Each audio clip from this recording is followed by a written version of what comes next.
kit I got is the L-Faster 36 volt thumb drive 450 watt bike mounted or rear frame mounted electric bike conversion from Amazon. It was like 160 bucks, something like that. The reason why I got this is I wanted to keep the factory wheel setup on there and have the option to just remove it if it doesn't work out too well. This is also a budget build. I just want to convert the gravel bike to see if it'll go 20 something, hopefully something close to 25 miles an hour with no pedal assist, simply just a thumb drive. It's just gonna make it a great commuter bike.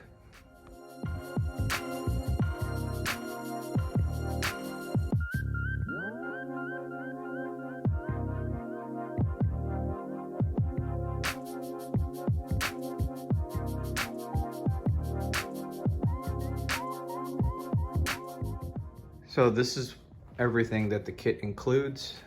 Of course, the 450 watt motor, the sprocket for the rear wheel, the hardware and sandwich plates for the rear wheel, and the rubber bushings that go in between to be easier on the spokes, the chain, the bracket that holds the motor to the rear frame, the clamps that hold the bracket in place, extra wire connectors, of course the controller, and the thumb throttle drive.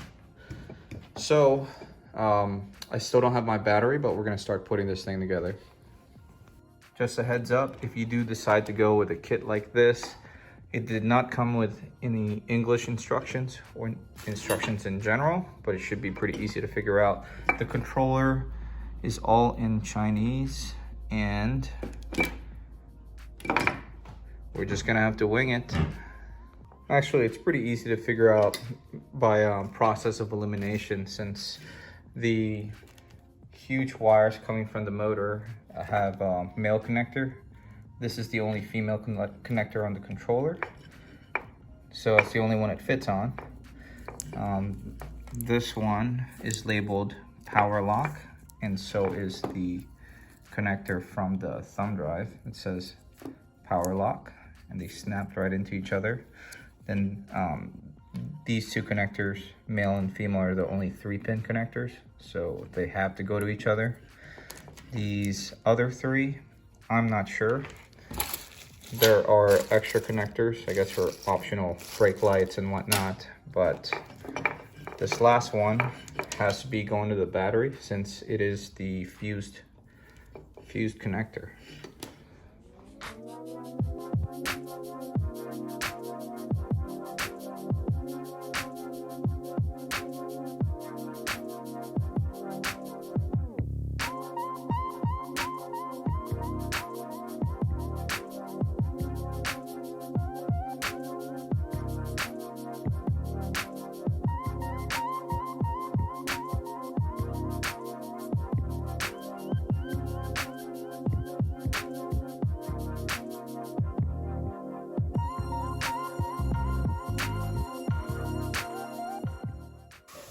So this is how it's supposed to be assembled. It sandwiches between the spokes. The rubber linings go on both sides. Want to make sure that it's perfectly centered before you put Loctite and torque everything down.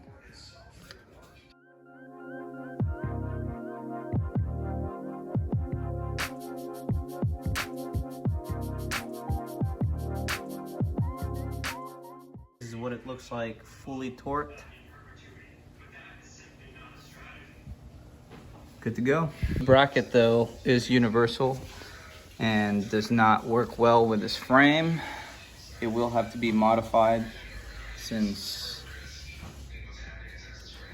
this does not line up with this hole, and I'm not able to slide the bracket in any way that it does, so I will have to notch this one and also put a spacer here so it'll seat itself straight. I'm probably gonna put longer bolts here too and put lock nuts. The way the bracket comes, it's just a universal shape, so I am gonna have to modify it so the front sprocket lines up with the rear sprocket. It's way too crooked. Ended up torching the bracket and flattening out one of the mounting points. Hopefully it lines up. The battery I went with is the Hylong 36 volt, 8 amp hour. Came with a charger. I already wired the connector that came with it to the controller. Came with a bag. Just Velcros right on the frame. Hopefully the controller fits in here as well. Once you Velcro it, you just trim the excess and that's it. This is the excess Velcro you want to trim. Make sure that it fits tight first and then cut it. The controller is just slightly too big to fit in there easily with the battery. I'm going to try to put it in the back of the bag, but I am going to have to trim these tabs to make more space. It's a snug fit, but with the tabs trimmed, I was able to fit the battery, the controller, and all the wiring. So this is how I have the motor plate mounted on the frame. This is the only way for the front sprocket to line up with the rear is to keep the top one factory bent and then straighten out the small one, the bottom one, and add a bushing in place and temporarily strapped it down with a really thick zip tie. But this is how I'm gonna have this permanently mounted with the black bolts with the lock nuts. So there's no way this could come loose. And for the rear, instead of modifying the bracket, I ended up using one of those black bolts with 2 jam nuts and washers to be able to use the factory bracket. And I bolted that directly on the frame. It had a M6 bolt randomly threaded on there.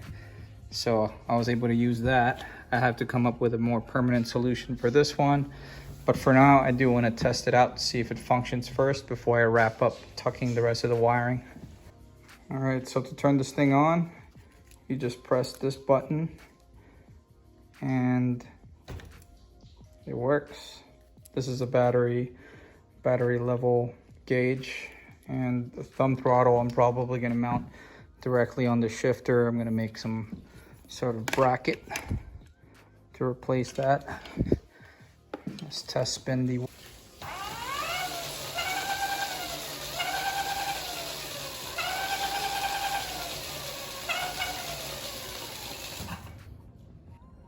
I'm using Gorilla Glue to glue this washer directly onto the thumb drive. And then I'm gonna bolt this on directly in place of this shifter. So I'll just have I'll have it bolted over here so I don't have to tear this apart, and it's just easy access for the thumb drive. Got it all done. I mounted the thumb throttle directly to the shifter that I'm not using. This way it's easy to turn it on and off, and the trigger is right where the original one was, so it's nothing unnatural. The wiring, I just tucked it under the handlebar and through the frame and tucked the rest of the excess in the bag. So we are fully done. It's time to take it out for a test drive. And then whenever you need a recharge, you just unzip this portion of it, access the charge cable, plug it in to the charger, to the wall. It'll show red. When it's fully charged, it'll show green. Usually takes about 3 to 4 hours. It's that simple. Now, I can't say that I'm a big fan of the Elfaster e-bike kit, but it certainly works. It goes over 20 miles an hour. I'll do a max speed test in the next video, and I'll even do a long, like a distance range test with the battery fully charged. And if you want to give it a shot, I do have all the parts that I used in the link in the description below. But for today, this is going to be it. Make sure you smash that like button if you found this review, overview, install helpful. And if you like this kind of content, want to keep up with my bike and my boat nonsense builds, make sure you subscribe to my channel. But thank you for watching. Till next time.